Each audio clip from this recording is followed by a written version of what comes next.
جناب السلام علیکم۔ وعلیکم السلام ورحمۃ اللہ، کیسے ہیں قبلہ؟ طبیعت سے اللہ ٹھیک ہے؟ تعالیٰ کا احسان ہے، آپ سنائیں خیریت سے ہیں؟ کیا نام ہے آپ کا؟ محمد حمزہ۔ حمزہ بھائی، کیا حکم ہے بھائی؟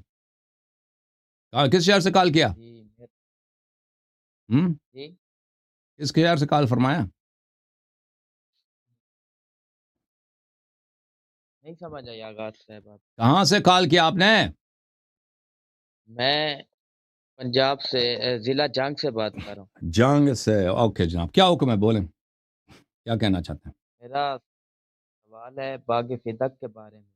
جی، یہ کن کی جاگیر تھی اور رسول خدا کے پاس کیسے گئی، اور پھر جناب سیدہ سلام اللہ علیہ کو رسول اللہ نے کب دی، اور تو وہ یہودیوں کی جاگیر تھی نا، تو یہودیوں نے رسول پاک صلی اللہ علیہ وسلم سے صلح کی جی اور انہوں نے اپنی جاگیر پیغمبر صلی اللہ علیہ وسلم کو اپنی مرضی سے دی، جی مرضی سے دی، کیونکہ خیبر فتح ہو گیا۔ خیبر کے فتح کے بعد یا خیبر سے فتح کے پہلے، اب مجھے کچھ بھول گیا ہوں، تو وہ لوگ، ان میں جنگ کرنے کا کوئی پاور نہیں تھا۔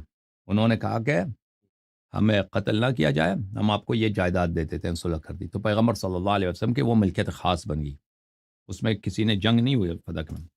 اور پھر اللہ کی جانب سے اسی وقت حکم آیا کہ اس کو بی بی سلام اللہ علیہ کو دیا جائے، تو رسول اللہ صلی اللہ علیہ وسلم نے اللہ کے حکم سے اسی وقت تملیغ کرا دی بی بی سلام اللہ علیہ کو۔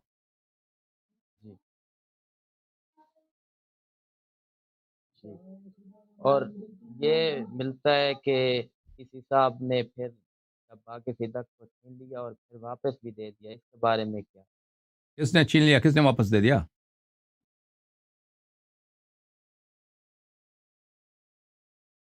حضرت عمر نے واپس دے دیا تھا، نہیں، فدق واپس نہیں کیا، کہا جاتا فدق اپنے پاس رکھا عمر نے، اور ابو بکر نے، عمر نے فدق اپنے پاس، عثمان نے اپنے پاس رکھا، عثمان نے پھر اپنے داماد جو اس کے چچا کا لڑکا تھا مروان، اس کو دے دیا۔ پھر ان کے ہاتھوں میں چل رہا تھا، خلفاء کے ہاتھوں میں چلتا گیا، جب عبد العزیز، عمر ابن عبد العزیز خلیفہ بنائے، تو اس نے بنی الحسن سادات کو واپس کیا تھا، امام حسن علیہ السلام کے نسل کے جو سادات ہیں، اس نے واپس کیا تھا عمر ابن عبد العزیز کے زمانے میں۔ عمر بن الخطاب نے واپس نہیں کیا تھا، عمر بن عبد العزیز نے واپس کیا تھا۔ جی اوکے، جی اور ایک اوکے جناب، آپ کے سوالات ختم ہیں۔ جو